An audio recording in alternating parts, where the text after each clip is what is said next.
Hello students, once again I welcome you all in another online class of GT Mother International School.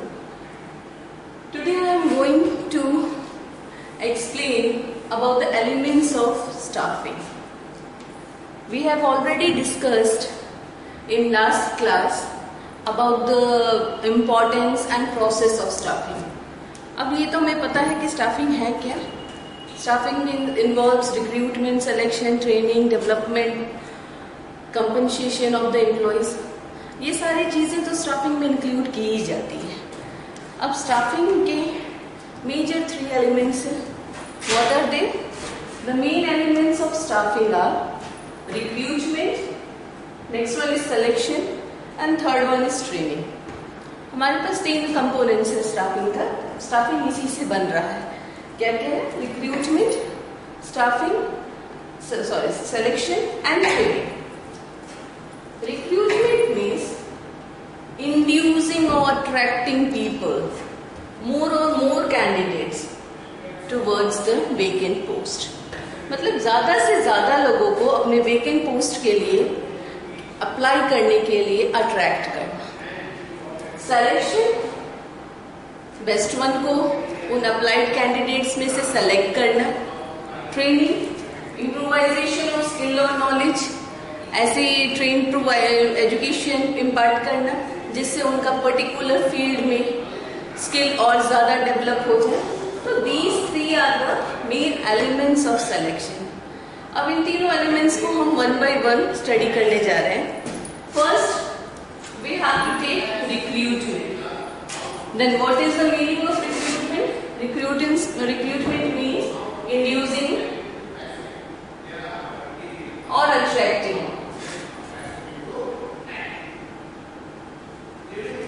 more and more candidates to apply for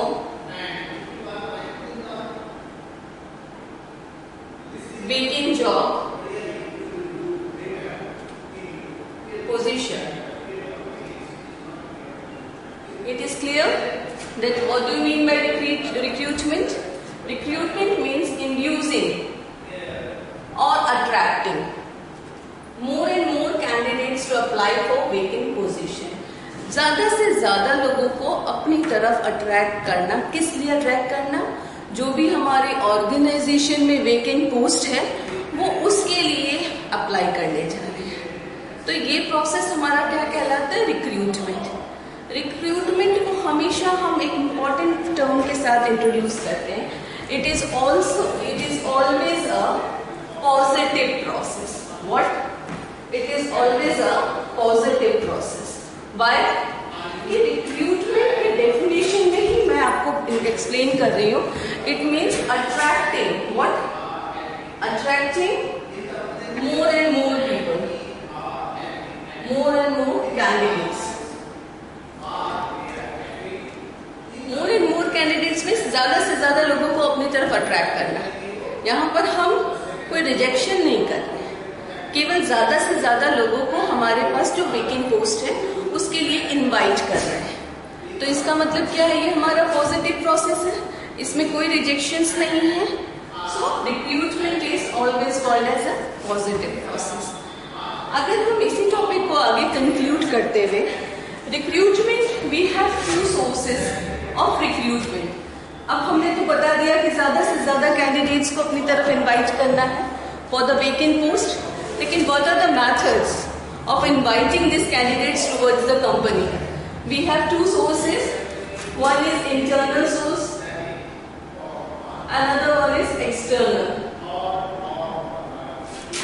We have 2 sources of recruitment, internal and external. When we are talking about the internal source, तब क्या सोचना है? कुछ भी काम कर रहे हैं हम इंटरनली कर रहे हैं, अंदर से ही कर रहे हैं. तो अंदर से क्या कर रहे हैं?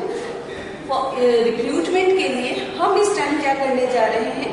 जो भी एम्प्लॉयज हमें वेकेंट पोस्ट के लिए चाहिए, उन जो इंटरनली एग्जिस्ट कर रहे हैं, मीन्स हम वेकेंट पोस्ट को कैसे फिल करने जा रहे हैं? By the help of existing employees. जो ऑर्गेनाइजेशन के अंदर ही हमारे पास जितने एम्प्लॉयज हैं उन्हीं के थ्रू हम अपने वेकेंट पोस्ट को फिल करने जा रहे हैं। तो ये हो गया हमारा इंटरनल सोर्स ऑफ रिक्रूटमेंट। दूसरी चीज आई एक्सटर्नल की बात। External source of recruitment means we are attracting people और candidates from outside the organisation. अब हम यहाँ क्या करने जा रहे हैं, इनवाइट कर रहे हैं कैंडिडेट्स को, लेकिन कहाँ से कर रहे हैं, ऑर्गेनाइजेशन के बाहर से दूसरे लोगों को मौका दे रहे हैं। So this is the external source of recruitment.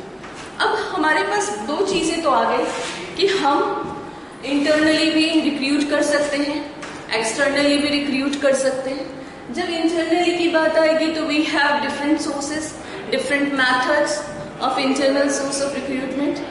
For example, transfer promotion. Similarly, we have different methods also for external recruitment. We have direct recruitment, campus selections, etc.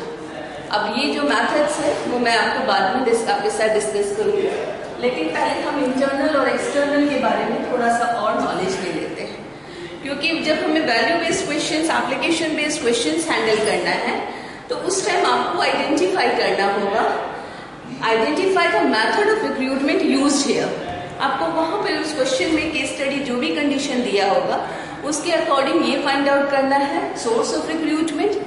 तो सबसे पहले हमें क्लियर क्या करना है कि इंटरनल में क्या बेनिफिट्स है, एक्सटर्नल में क्या बेनिफिट्स है। कंसेप्ट जहां क्लियर होता है आंसर्स खुद आ जाता है। तो जब बात इंटरनल सोर्स ऑफ रिक्रूटमेंट की करेंगे तो इंटरनल सोर्स ऑफ रिक्रूटमेंट में क्या बेनिफिट्स है हमारे पास। सबसे पहले हम क्या कर रहे हैं, एग्जिस्टिंग एम्प्लॉयज के थ्रू ये काम करने जा रहे हैं। जो भी एग्जिस्टिंग कैंडिडेट्स है, एग्जिस्टिंग एम्प्लॉयज हैं, उन्हीं के थ्रू हम वेकेंट पोस्ट्स को फिल करने जा रहे हैं। तो इससे क्या बेनिफिट होने वाला, मेरिट्स क्या होगा इसका। सबसे पहले तो हमारे एम्प्लॉयज का मोटिवेशन और मोरल हाई रहेगा। कैसे, they have option of promotion और ट्रांसफर। सही बात है, एग्जिस्टिंग एम्प्लॉयज हमेशा इंस्पायर्ड, एंथुसियाज्म से फुल रहेंगे कि नहीं हमारे पास ऑप्शन है, हम बेटर परफॉर्मेंस करेंगे, then we have promoted to higher position. तो यहाँ पर इंटरनल सोर्सेज में एम्प्लॉयज का मोटिवेशन टोटल हाई है। दूसरी चीज देखी जाए तो internal source of recruitment economical है।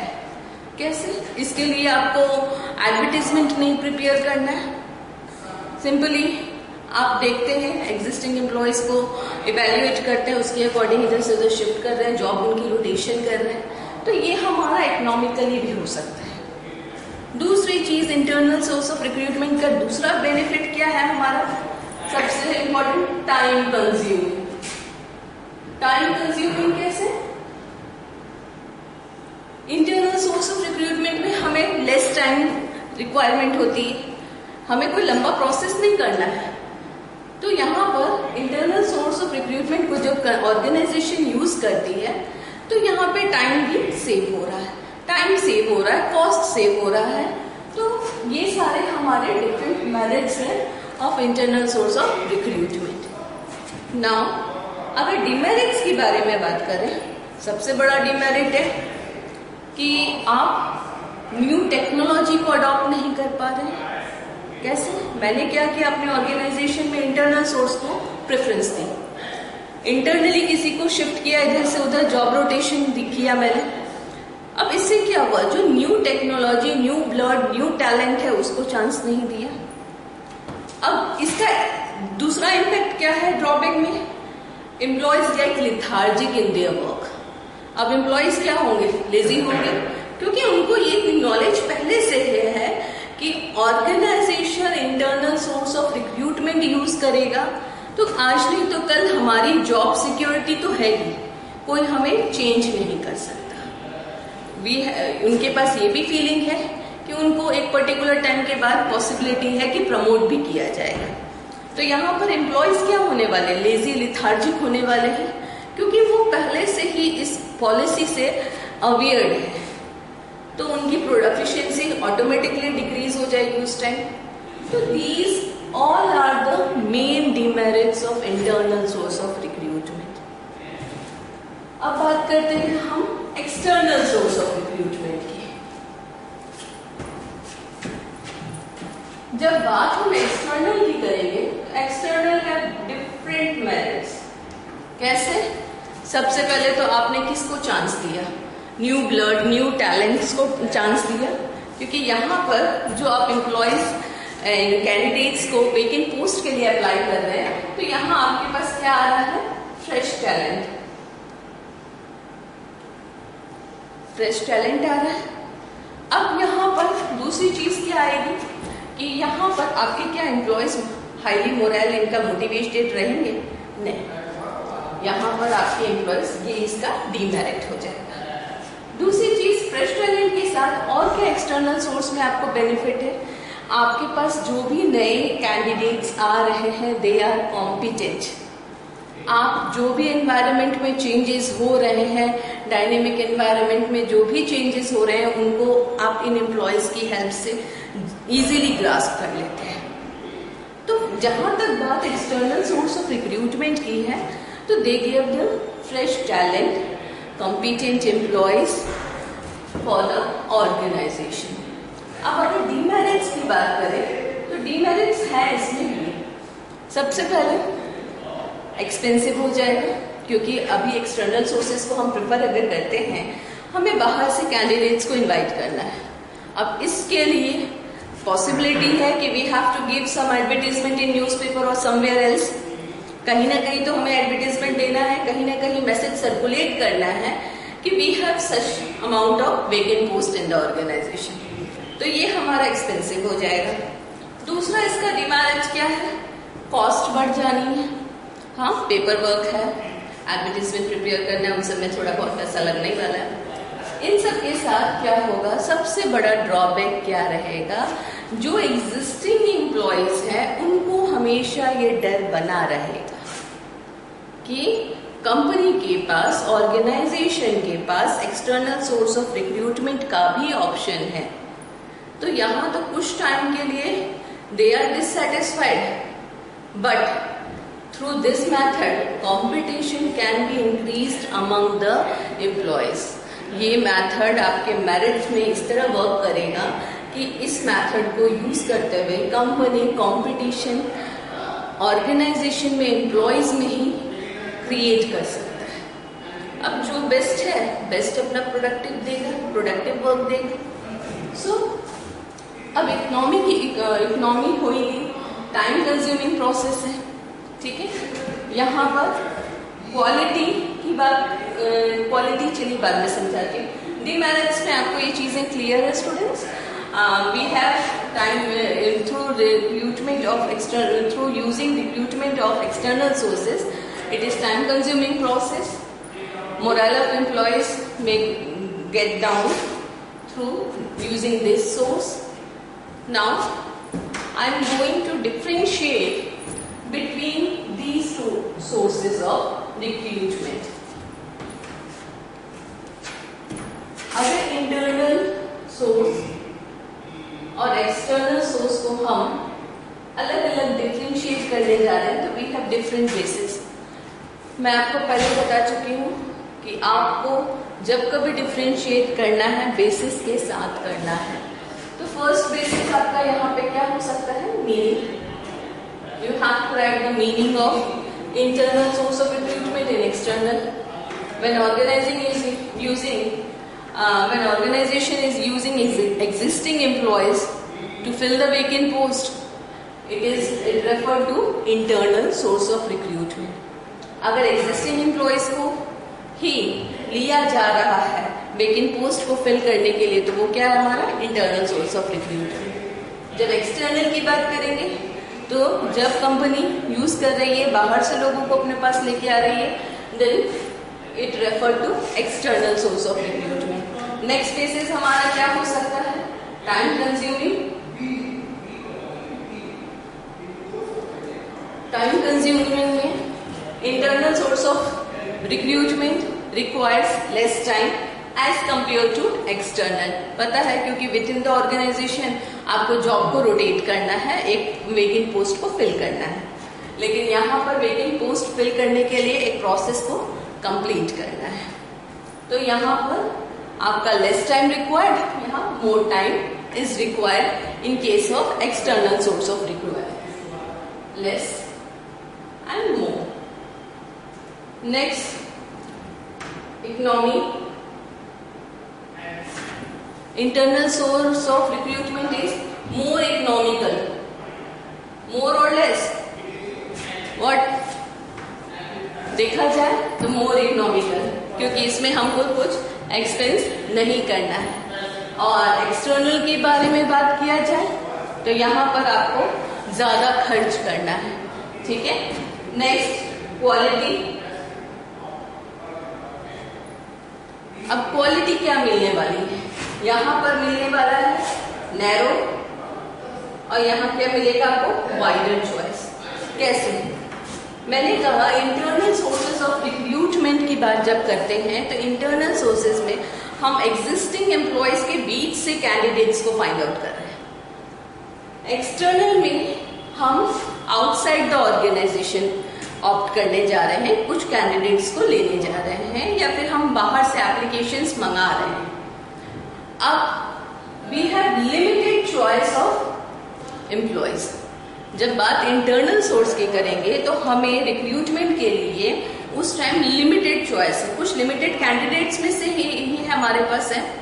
लेकिन जब बात करेंगे एक्सटर्नल सोर्स की तो हमारी चॉइस बहुत वाइडर है, बहुत सारे लोग उस एप्लीकेशन, उस पर्टिकुलर वेकेंट पोस्ट के लिए अप्लाई करेंगे। तो यहाँ पर जब क्वालिटी की बात आएगी तो यहाँ पे नैरो हो सकती है, लेकिन जब बात एक्सटर्नल सोर्स ऑफ रिक्रूटमेंट की करेंगे तो we have wider choice of quality.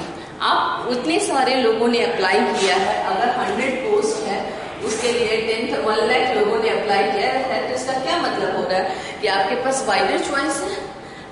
Post आपकी कम है लेकिन उससे ज्यादा एप्लीकेशंस आए हैं, तो यहाँ पे तो पॉजिटिव प्रोसेस है, इसीलिए जितने एप्लीकेशंस आते हैं उतना हमारे लिए फॉर बेटर है। तो यहाँ पर हमारे पास एक्सटर्नल सोर्स के केस में वाइडर चॉइस है। नेक्स्ट, मोरल ऑफ एम्प्लॉयज की बात करेंगे तो क्या होगा,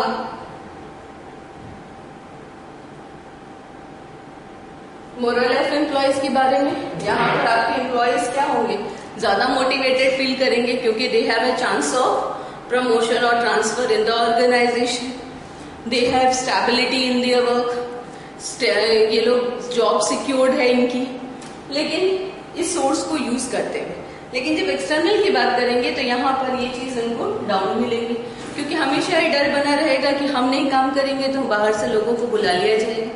तो यहाँ पर ये फैक्टर यहाँ पर आपका ज्यादा है, मोर है, और यहाँ पर लेस मोर है, ठीक है। तो ये these all are the basis of differentiation of internal और एक्सटर्नल सोर्सेज ऑफ रिक्रूटमेंट। आप जब वैल्यू बेस्ड क्वेश्चंस को आइडेंटिफाई करेंगे तो इन बेसिस को जरूर वहां कंडीशंस के फॉर्म में देखेंगे। तो इसीलिए go through this and revise it thoroughly the differentiation. मैं नेक्स्ट क्लास में आपको एक्सटर्नल सोर्सेस ऑफ रिक्रूटमेंट और इंटरनल सोर्सेस ऑफ रिक्रूटमेंट के मेथड्स को एक्सप्लेन करूंगी। So revise it thoroughly. That's all for today. Bye students.